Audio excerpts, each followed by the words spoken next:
Welcome, everybody, back to the Friar Talk podcast and YouTube channel. For today's episode, we are going to give you all a quick update on the MLB Lockout and just kind of like a timetable for the season and just kind of what to expect moving forward a little bit. So to start it off, Chase, you want to just kind of go over a quick breakdown of everything that's happened and where the Players Union and the owners kind of stand right now? Yeah, so what was discussed today is the MLB accepted parameters of a pre-arbitration bonus pool for top 30 WAR players. The Players Association is seeking $105 million for that player pool for pre-arbitration, and the league offered $10 million, so they're going to work that out. MLB offered to raise the minimum wage in the MLB to $615,000. The Players Association wants $775,000, and the MLB withdrew offers to change the arbitration structure, which the Players Association also took that off the table to proceed further negotiations. Also, from what the MLB owners have said, they're hoping to reach a deal on time for the full season. But in today's session, they indicated that they were willing to lose games. So just the minimum raise range, they took away the 6th year, or it's going to stay to the 6-year arbitration like there normally is. There hasn't been any talks on whether or not there is going to be any change to the manipulation of service time to make it a 7th year for prospects. There hasn't been any discussions in that from this article that I'm reading. And so basically, it's going to stay the same way, where after 6 years, you are destined for free agency after, your 2 years of arbitration, after your 3rd and 4th year. And if you don't sign a deal by then, you have to wait the 6 years. And then looks like we're going to get a minimum raise, which they haven't settled on yet.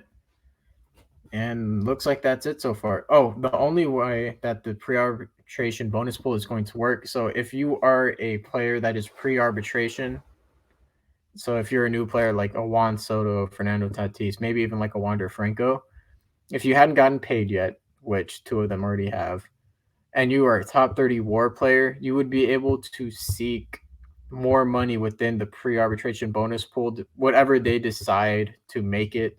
I don't know where it's going to land because the two sides are very far off from each other.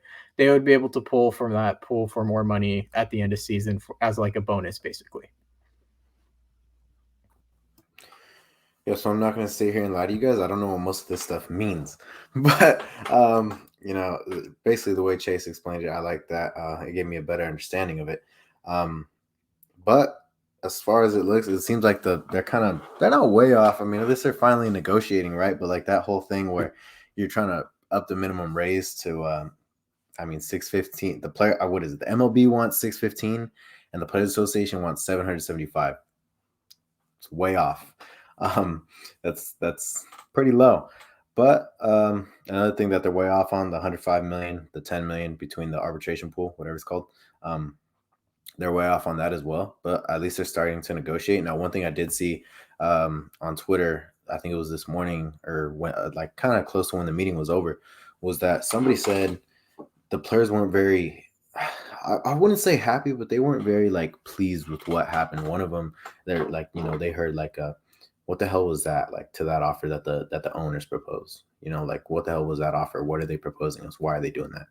And that's not what we want to hear. But the bright side is they've met 2 days in a row. I think they're supposed to have another meeting next week. We've already talked about some things that we want to see. We want to see the universal DH. I want to see a salary floor. I can't speak for Matt and Chase, but I want to see a salary floor, mainly for the benefit of the Padres. If it weren't for the Padres, I'd want a salary cap. But I'm cool with the salary floor in this case. The manipulation service, I want to see that change as well. There's a lot of change that needs to be made, and these are some of the core topics, or the economic. I think they said like economic topics that have been talked about. I'm not sure, but they're supposed to be talking about other topics next week or in a couple days. So, stay tuned. Seems like they're still a little far off, but I went from thinking we might have another 60 to 80 game season to now thinking we could probably have a solid 120 this season. Yeah, it definitely seems like maybe not likely to have the full season, but not like to the 60 game extent, like you were saying, Isaac. It definitely feels like there's been some progress. However, in a lot of when you look at like the numbers that are being thrown out, they're way off. And Chase, you brought up when we were talking before we got on that the MLB has the lowest minimum wage of all of the sports, or minimum salaries of all of the four sports, including hockey. So hockey players are making more. NFL practice squad guys are making more. Like, it's pretty crazy that they have such like low numbers. However, you see that the players union wants to push that up to over 700. And I know that we're also talking about it, and to even reach what inflation has been, in relation to what their minimum wage was. I forget what the date was, but at an earlier time, maybe when this minimum wage was set, or minimum salary was set, it would have to go up to at least 650,000, which the owners didn't even have. So they're going below inflation right now. So I think when you start talking about, oh, why are the players really upset? Because they're saying you're going to be making a higher amount of real money. If you guys are like familiar with like finance terms, like that's real money. That's not like the nominal money is like the actual amount of money, but how much it's worth is that real money. And for this case, the real money is not even reaching it, like the inflation rate. So it's a little bit like I think that the players feel a little bit disrespected, honestly. And hopefully they keep countering and that something's able to get figured out. But it does feel like it's not like next week it's going to be like, oh, they're like super close. There's still some time. There's still going to be, I think, a little while longer until a deal is reached. But anything else you guys want to add?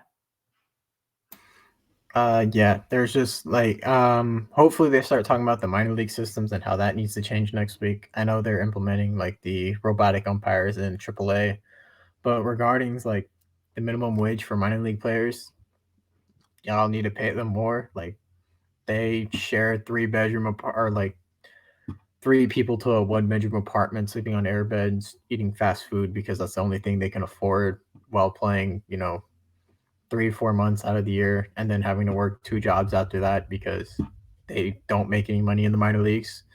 If you want them to continue pursuing a career in baseball and hopefully get their talent to the MLB and use them for what you drafted them for, you need to pay them more, because if not, there's not a lot of people that will be willing to live years on end in a cramped 2 bedroom apartment with 4 or 5 roommates eating fast food for years on end. Very true. That's something else I wanted to. I forgot to bring that up, man. But that's a really important topic that I think has got to be among the top of the MLB Players Association, among the top of their list. Considering, I think they should take into consideration there were minor leaguers who were broke at one time too.